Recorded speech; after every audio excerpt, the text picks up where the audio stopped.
The frightening situation that has unfolded on a remote First Nation. A baby has died. 14 other people are in hospital with flu-like symptoms. They were all found in a home on the Stoney Nakoda First Nation. This is west of Calgary. Let's go now to CTV's Mark Villani. He's standing by outside the hospital where the patients are being treated. Good morning to you, Mark. Take us back to yesterday and how the events unfolded at the Stoney Nakoda First Nation. Well, first responders got the call around 11:45 Mountain Time, and they responded 60 kilometers west of Calgary to the Stoney Nakoda First Nation Reserve. That's in Morley. That's a really remote area. And the first call was a report of 2 children in serious condition. Unfortunately, when they arrived, one child, a 4-month-old boy, was found dead. The other child rushed to hospital, and that's when things really started to unfold.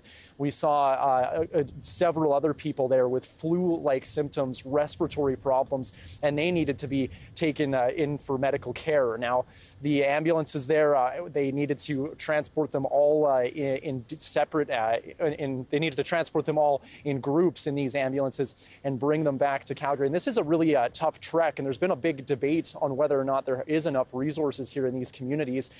Thankfully, the first responders were able to get them all here to the Alberta Children's Hospital.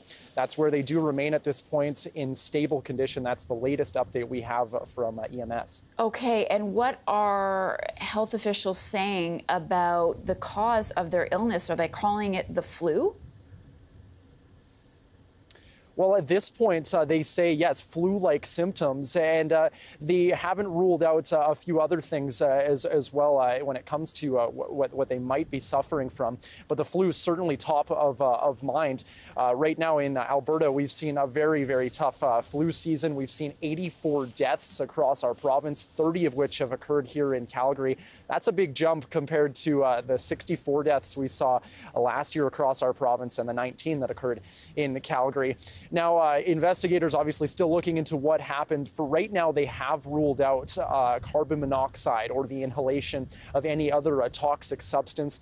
But still, this investigation ongoing, RCMP and a medical examiner looking into what might have happened. They do say that there was no violence or trauma that did occur, though, on the First Nation Reserve. Okay, Mark, appreciate that update. Mark Villani joining us from Alberta this morning.